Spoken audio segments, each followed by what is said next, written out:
보겠습니다. 오지영 팀장님. 안녕하세요. 네, 특징적인 업종, 섹터가 있습니까, 오늘은? 오늘 전 업종이 상승하고 있습니다. 그래서 기분 좋게 시작할 수 있을 것 같은데요. 가장 많이 상승하고 있는 업종은 단연 전기전자 업종입니다. 그 이유는 삼성전자의 상승폭 때문이겠죠. 오늘 2% 가까이 삼성전자가 상승하면서 전기전자 업종이 업종 상승률 1위 하는데 가장 큰 힘을 보태고 있습니다. 기술적으로는 60일과 21일 이평선이 현재 가격대보다 살짝 윗가격인 144만 원권대에 위치하고 있기 때문에 살짝 상승폭이 그 가격권대 가서는 둔화될 수도 있겠지만 전체적인 분위기가 상승으로 이끌어진다면 빠른 시간 안에 그 가격권대도 상향 돌파할 수 있을 것이라고 생각이 들고요. 그 다음으로 많이 상승하고 있는 업종은 금융업종입니다.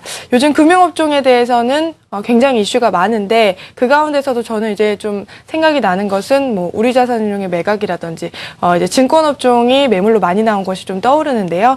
그 밖에 KB금융이나 신한지주 같은 종목들도 오늘 1% 넘는 강세를 보여주고 있는 상황입니다. 네, 뭐 오늘 오르는 기업들이 많기 때문에 전업종의 상승이다라는 표현이 와닿긴 한데 상승폭이 참 뭐라고 표현하기가 어렵은데요. 개별 기업들을 보는 게 낫겠습니다. 개별 특징주는 어떻습니까? 네, 개별 기업들의 상승폭은 나쁘지 않습니다. 먼저 이제 큰 종목들 가운데서 살펴보면요. 앞서 잠깐 말씀드렸던 이제 금융주들 중에서 우리종금하고 우리금융을 말씀드릴 텐데요. 우리금융의 핵심 자회사가 우리종금이 될 것이다라는 기대감 때문에 우리종금이 연일 강세를 보이고 있는 상황입니다. 지금 상승폭 워낙 좀 빠르게 출발해서 음봉으로 전환되고 있기는 하지만 음봉 전환된 상승폭도 5%가 넘는 강세를 유지하고 있는 거죠. 우리금융지주는 우리투자증권 등 계열사를 매각한 뒤에 발생하는 사업적인 공백이 나오게 되면 그때 비매각 자회사 중에 하나인 우리종금으로 그 사업상 공백이 이제 전환될 것이다라는 그런 기대감이 나아지고 있는 상황입니다. 그동안 우리은행이 우리투자증권의 투자 상품을 취급하면서 고객 자산 관리 업무에서 시너지를 내왔기 때문에 조금 더 그런 부분이 영향을 좀 받고 있는 거고요. 그다음에 STX 그룹주 잠깐 얘기를 해드리겠는데요. 주가 변동폭이 워낙 심한 종목입니다. 근데 오늘 그룹주들 모두 다 강세를 보이고 있는데요. 이슈를 좀 살펴보면 며칠 전에 나왔던 이슈를 다시 한번 말씀을 드리는 게 맞을 것 같습니다.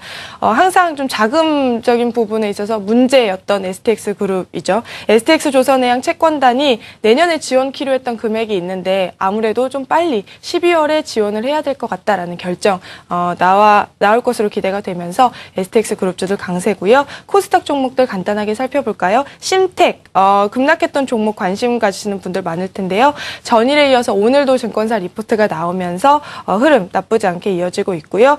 반면에 네페스는 실적 전망치가 증권사에서 하향 조정하면서 오늘 6% 넘는 약세가 나오고 있습니다. 시장이 이렇게 강한데도 약세가 나오고 있기 때문에 조금 물량 많으신 분들 정리가 필요하지 않을까 싶고 화요일날 말씀드렸던 로엔이 전일 장마감 이후에 공실 대부분 살펴보면 시스타가 소속되어 있는 이제 엔터테인먼트를 이제 좀 전략적으로 투자를 하기로 했다라는 이슈가 나오면서 오늘 5% 넘는 강세가 나오고 있습니다. 네. 자, 특징 섹터와 특징 기업까지 들어봤습니다. 일목요연하게 정리를 잘 해주셨는데요. SPSS의 오지영 팀장이었습니다. 고맙습니다. 자, 이제 개장 전에 사실 이 테이퍼링 미국의 연준의 정책에 대해서 각 증권사 리서치 헤더들이 평가를 내놨는데 개장 전에 내놓으신 이야기이긴 합니다만 정리하는 데 시간이 좀 걸렸습니다. 한 20분이 흘렀는데 한번 내용만 잠깐 좀 보고 가도록 하겠습니다. 미국 연준의 테이퍼링 각 증권사의 반응인데 교보증권의 송상훈 센터장은 그 재료는 사실 긴장했던 재료이긴 합니다만 지수가 조정을 받는 재료는 아니다 이렇게 못을 박아주셨습니다. 오히려 긍정의 평가를 해주셨고요. 그다음에 키움증권의 박연채 센터장은 불확실성을 좀 덜어냈다. 불안감을 좀 덜어냈다고 평가를 해주셨습니다. 긴장감이 되게 많았죠. 그동안 지수가 매일같이 테이퍼링 우려감에 떨어졌다가 테이퍼링 우려감이 완화되면 또 올랐다가 이런 불안감이 있었는데 그 불안한 심리를 좀 많이 덜어냈다. 한숨 돌렸다라고 평가를 했습니다. 조윤남 대신증권센터장입니다. 가장 강하게 이야기하시는 것 같습니다. 이 100포인트 이상 상승할 가능성이 있다. 기간은 아직 명확하게 주시지는 않았지만 일단은 시장이 조금 더 불리시하게 좀 화끈한 그런 반응을 그동안 눌려있던 시장, 억눌렸던 시장이 이제는 조금 숨통을 트일 수 있을 거라고 평가를 하고 계시는군요. 그다음에 하이투자증권의 조익재 센터장입니다. 외국인 투자자들의 자금 유출은 급격하게 이뤄지지 않을 것이다.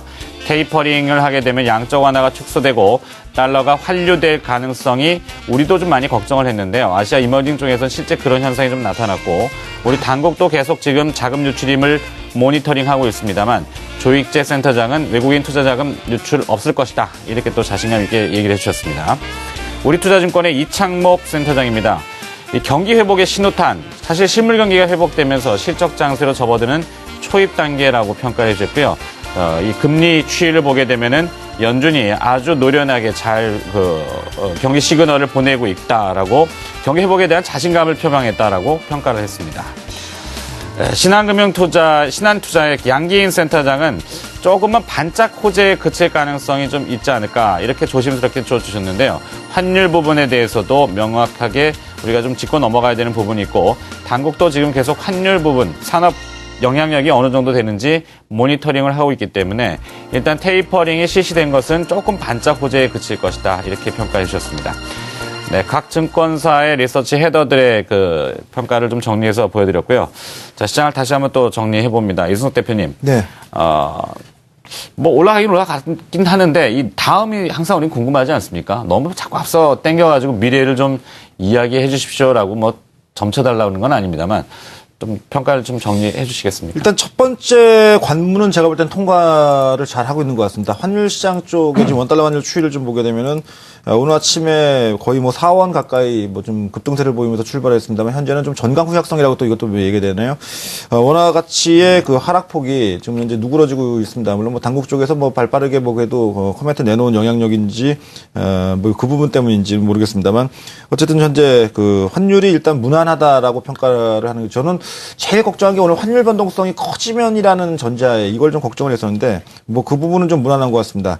하지만 수급적인 부분에서 놓고 본다면은 오늘 외국인들이 주식을 사주고 있고 그다음에 기관도 주식을 매수하고 있습니다만 사는 쪽은 딱 정해져 있습니다. 외국인들은 삼성전자만 매수하고 있고 그다음에 국내 기관들은 은행 관련주들, 그러니까 금융지주사나 은행주들만 집중적으로 매수를 하면서 시장이 지수는 현재 뭐 1% 가까이 그 상승세를 보이고 진행되고 있습니다만 시장 전체적으로 고른 상승세가 나오면서 뭐 이렇게 재미있는 장세다라고 표현하기는 좀 어려운 것 같습니다. 역시 우리 증시가 최근 수급적으로 좀 취약한 모습을 갖다 다시 한번 좀 보여준 게 아닌가 보여지고 있고 저는 이렇게 마지막으로 좀 제시를 해드리고 싶은데 2000포인트에서 한 2020포인트 구간은 버리자라고 이렇게 표현을 하고 싶습니다. 그러니까 뭐냐면 그 정도까지 지수가 올라올 때는 약간 현금 비중을 두고 차라리 추세가 어떤 뭐 기술적인 부분을 좀 이럴 땐 좀 단순하고 좀 쉽게 전략을 가지고 가는 게 좋다고 생각하는데 중장기 평선 뭐 60일 이동 평선 우리 흔하게 얘기죠. 전 뭐 제가 차트쟁이 뭐 차트를 뭐 중점적으로 보는 사람 아닙니다만 차라리 그런 거라도 좀 넘어가 가지고 수급이 호전되는 걸 확인한 다음에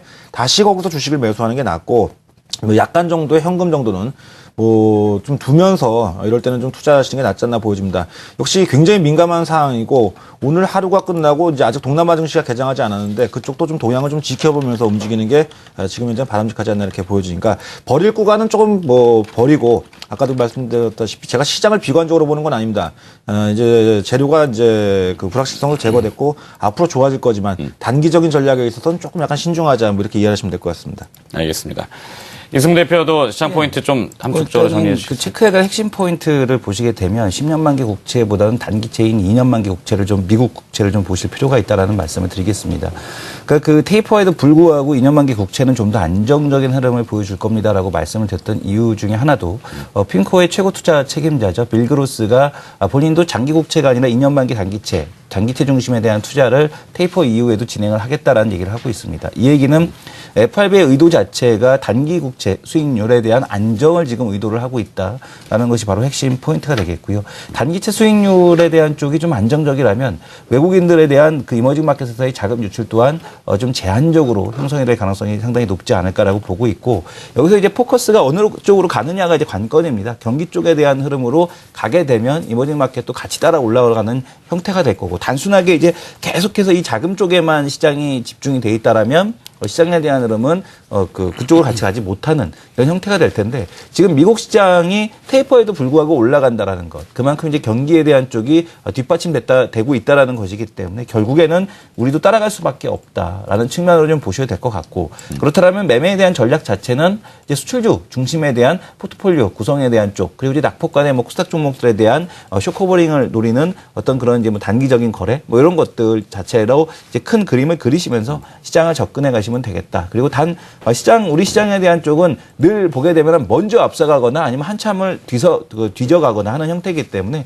서두르지 않으신다라면은 조급해하시지만 않으신다라면 충분히 그 이승석 대표님께서 얘기해 주셨던 연말 랠리, 연말에 가능하지 않을까 이렇게 저도 예상을 해봅니다. 네. 자, 두 분께 부탁을 한번 드려봅니다. 이제 뭐 내일 금요일이고 다음 주도 있긴 합니다만 대차 잔고 요즘 많이 줄어드는 기업들 있지 않습니까? 좀 많이 찾아가지고 네. 시청자분들께 도움을 좀 주시기 위해서 좀 부탁을 좀 드려보겠습니다. 개장 전후를 또 함께 해주셨고요. 트리플 플러스 이승원 대표, 코리아증권 리서치의 이승석 대표